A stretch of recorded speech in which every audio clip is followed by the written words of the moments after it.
for coming tonight. There's an invitation.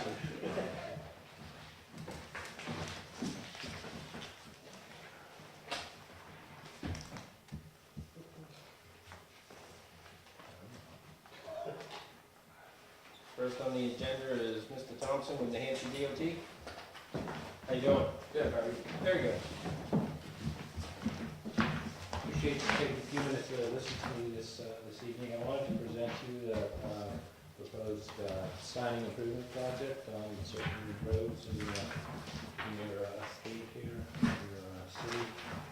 What I'm doing is a short presentation that talks about the program and a map of roads in the town that are eligible for the improvement.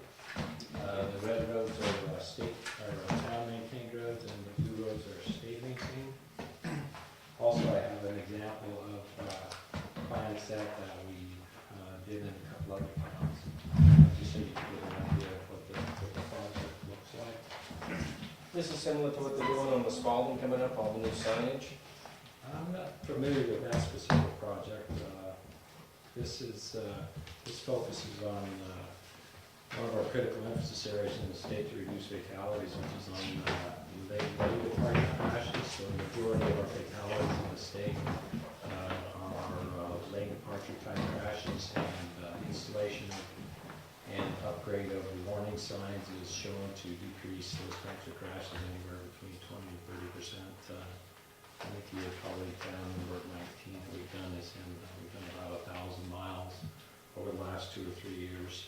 I'll kind of go over this presentation I have for you here quickly, and if you have any questions, please stop me and I'll try to answer your questions. This is the High-Risk Rural Roads Program. It's a signing and delineation improvement. These are federal dollars for this improvement. The state will come in, do the evaluation, look at your signs, and identify roads that need to be replaced or the potential for signs to be installed.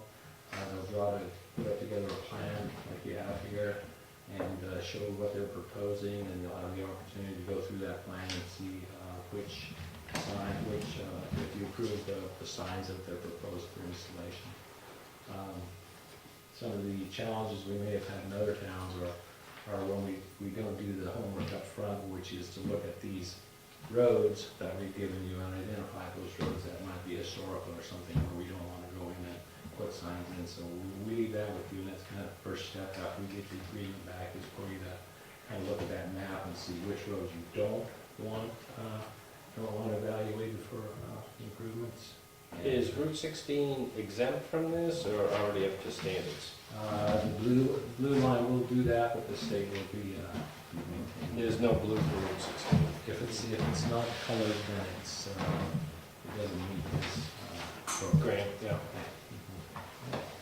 And so it's the safety rules identified in 2005, was developed in 2005 by Congress, a new core safety improvement program, and they laid high-risk rural roads. They had $90 million a year, spread around 50 states.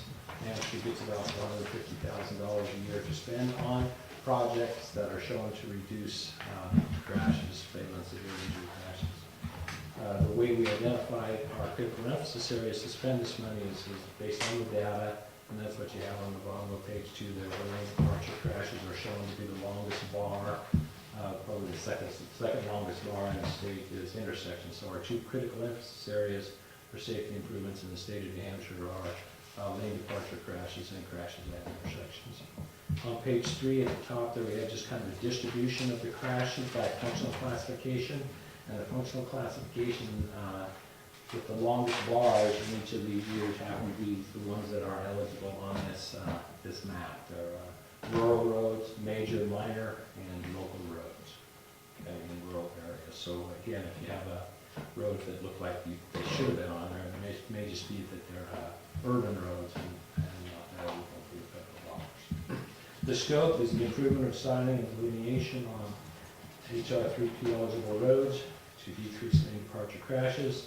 On page 4 at the top, we just have a list of different studies that have been done for this type of improvement to to show that they are effective to do this type of improvement. We're required to have backup studies to identify improvements for this funding to cover highways before we move ahead with this type of project. So we use those studies to say, okay, we could systematically go in and standardize some signing and bring them up to speed, up to standard if they're not too standard, and it's going to have some effect on the number of crashes and decrease the number of crashes. The project scope, I kind of listed the type of signs that are addressed on the bottom of page 4. Horizontal alignment signs, those are the turn signs that tell you there's a curve ahead, and that's either going to be a turn or a curve based on the recommended speed for that curve. And the way they identify what that speed should be is they take a ball bank, which is kind of like an inclinometer that you might have in an airplane that tells you what your pitch in your eye as you go around the curve. And they drive around the curve several times and see, based on the movement of the bubble, if you will, what the speed on that curve should be. And that dictates what the sign should be based on how much it reduces the posted speed on that road. So if you're up a 35-mile-an-hour road and you're downgrading it to 25-mile-an-hour, then it's going to recommend that you put a turn sign in there with some chevrons around the curve to guide the motorist around the road.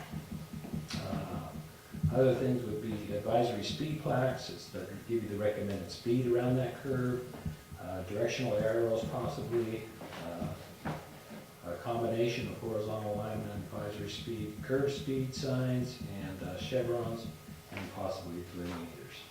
So for the engineering prep, what we do is we identify the towns, which we've done, the towns with the highest number of these types of crashes on the eligible roads, and then we consult with the town to identify roads to include in the evaluation, which we've got the maps here for you to consider that. And then for each review, all accident reports from these subject areas for the preceding years, and that's my responsibility, and I've done that, and that's what I identified your town here. And then the engineering field work is done by a consultant. They come out with their, and do a study. They go and look at all these roads and determine, do the readings on the sign, do the readings, engineering readings on the roads, again with their tools to determine what the appropriate speed would be for comfort around those curves. And then they concentrate on curve signing and signing standardization. On page 6, talk about the project tasks. So again, we identify the roads, do a field evaluation, and then the field engineering to determine specific improvements, include a ball bank, DMI, distance measuring instrument, and the cross level. And then they, again, come up with the pre-plans, let you folks look at the pre-plans, and anybody else that wants to provide input into those plans. And once we get that back from you, we add, delete, or whatever we need to do to that plan to meet what your expectations are, and come back with the final plan for you to sign off on. At that point, we'll hire a contractor to come in and do the installation of the signs. Maintenance, once we leave the town, the signs belong to you. It's yours. It's up to you to take care of the vegetation, maintain the signs, and report your crashes. So reporting crashes is just probably what you're doing now is for your crashes that you do have in the state to report through the Department of Safety, and then they turn those over to us at some point, and that allows us to do a before and after study to determine how effective the improvements are really been. Any questions of Commissioner? We would be maintaining the signs on town roads at intersections or state? Just the town side, yeah.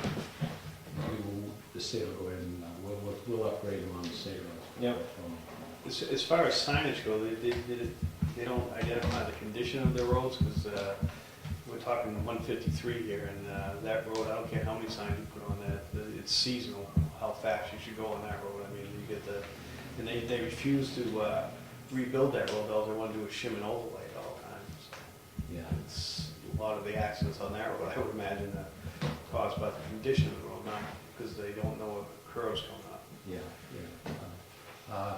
Potentially, there's no study that shows that overlaying a road decreases the number of crashes. And in fact, it's kind of the opposite, because the smoother the road, the faster people can. Next springtime, you can ride on the road. Don't your head, don't hit the So top. it's sealed, It's not really a planned traffic calming thing, but it ends up being that way. So historically, they have not allowed us to do paving projects with this particular plan.